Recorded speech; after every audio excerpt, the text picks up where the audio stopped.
What's up, guys? It's Carly with FasciNATIVE English, where if you are finally ready to take your English to another level and to begin speaking English like a native English speaker, then you've come to the right place. So, let's get into it. Happy October 1st, you guys! It is officially the start of the holiday season. At least for me, I start my holiday season on October 1st and it ends maybe the second week of January. And this is my favorite time of year. I'm a holiday girly. It's the most wonderful time of the year. I love holidays and celebrating and decorating and all the stuff that comes with holidays. I love everything about it. So happy October 1st. This month we're going to do a fun little Halloween edition for our videos. So once a week I will post, I'll post normal, my 2 videos a week, but one of them will be Halloween related each week. Halloween! Maybe more, we will see. But it's going to be fun, and then I plan on doing something similar for Christmas. So stay tuned, stick around, and I hope you guys enjoy this video.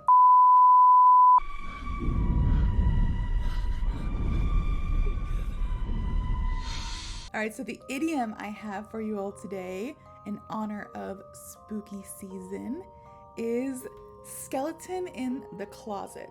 All right, skeleton in the closet, or sometimes you can say skeletons in the closet. Skeletons, like if you have more than one, plural, skeletons in the closet. All right, but what does this idiom mean? This idiom just means an embarrassing fact or scandal that somebody wants to keep secret. All right, an embarrassing fact or scandal that somebody wants to keep secret. We say skeleton in the closet, or skeletons if there's more than one. Skeletons in the closet, all right? And today's story is not a personal story, but it happened to a close friend of mine. So I feel like I can share. I've asked that friend if it's okay for me to share. She doesn't care. She's like, girl, do whatever you gotta do. Do you, boo-boo? I don't mind at all. So this happened 2015, I believe, because my son was 1 year old. So it's 2015 or 2016, around that time frame, and we were living in Korea, and my coworker at that time, she was pregnant, and so she was asking me a lot of things about like being a mom, and also her husband, or I think it was her fiance at that time. Her fiance was Korean, just like my ex-husband was Korean. So she was asking me a lot of questions about dual citizenship and stuff like that for her son, and mom stuff, all in all, just mom stuff. And so I was helping her in every way, shape, and form that I could. And eventually it came time for the baby to be born, and we were all excited. I had met her fiance a dozen times. He seemed like a great guy. I was so happy for them. I actually helped throw her a baby shower, which is like, if you're unfamiliar with that, it's like a little party we have here in America. We usually call it a baby shower, and it's like people just bring diapers and wipes and presents for the baby or for the mom as like a gift before the baby is born. So I helped throw her baby shower and everything, and then when the baby is born, I'm like asking her, like, how are you doing? Do you need anything?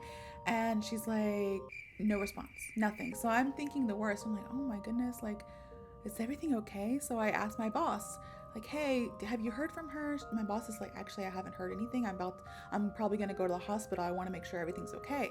So I was like, okay, let me know I asked if I could go. My boss was like, no, let me just see what's going on first.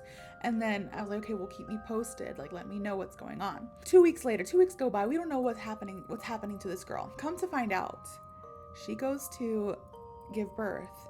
And while she's in labor to give birth to her son, all these skeletons that are in her husband's closet come out. And he had a ton of skeletons in the closet. Let me tell you.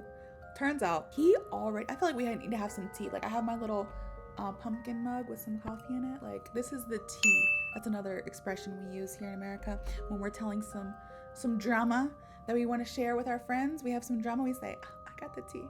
So this is the tea, you guys. Her fiance, this man, already had a family. He was married. He had 2 kids. What did she say? With his wife, all right? His wife lived in a different city, and his kids lived in a different city. and he was working in the Seoul, Suwon area to make more money. On the weekends, he would say he would have to go on a business trip or like to work somewhere else, and he would go back to his wife and kids. During the week, he would come back to Seoul and he would play fiance with my friend, who was Canadian. She's Canadian, she's white, and she had no clue. My friend was like, oh, well, on the weekends he has business trips every weekend, because the type of work that he was in, it just made sense that he would have to go out of town every now and then. So she was like, oh, no red flags. She couldn't read Korean, she couldn't understand Korean, so when he got text messages in Korean, she didn't know what it said. No red flags, like she had no idea. But when the baby was born, he showed up to the hospital and was like, sorry, I did everything wrong for you, but I have a wife, I have kids, I'm leaving, bye, I'm never gonna see you again, please raise that kid on your own. And it was like one thing after that. He lied about his job, like his job was not the job he said he was. And then he lied about, being single. He had a whole family and 2 kids, like so many skeletons in his closet. And she didn't know what to do. Like she was like, I just gave birth in a foreign country. She didn't read or speak Korean. Like she didn't know how to process anything. She had this guy who she thought she was going to marry, who was the father of her child, and suddenly he disappeared. And like still to this day, she hasn't heard anything from him. And I know it's like legal issues in Korea, like this is highly illegal in Korea for him to do this, but because she's a foreigner, she was like, I'm just gonna get my act together, go back to Canada and be a single mom, like raise my kid on my own. She was like, it is what it is. But had she have stayed in Korea, and she maybe she could have been compensated, or maybe he could have even gone to jail, because I know personally that Korea takes this stuff very seriously, and so it is illegal for him to do all this. But you know what? He did it anyways, and the skeletons that were in his closet were just so many. I felt like I was watching a Korean drama. 2 weeks go by, I'm wondering, like, does she have this baby? Is there something wrong? Like, is something wrong with her? God forbid. Like, I'm thinking the worst. Finally, she messages me. She's like, hey. I'm like, hey, okay, how are you? How's the baby? Like, is everything okay? Like, what's going on? And then she's like, can I call you? I was like, okay, sure, you can call me.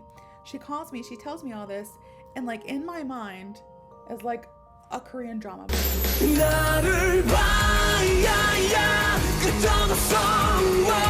Basically playing. I'm like, this is not real life. There's no way this could be real life. There is no way one man is capable of doing all these things and having this many skeletons in his closet. Like, his closet is bursting at the seams. They're about to all fall out. Like, it was just one thing after another. Oh yeah, the car that he drove, that was supposed to be his work car, it was his wife's car. All right, the car that he drove his fiance to, all of her appointments, for OBGYN, the doctor's appointments for the baby, it was his wife's car. All right, it was just like, the list goes on and on. It was so many things that she had no clue, and he was just a bad guy, a player or something.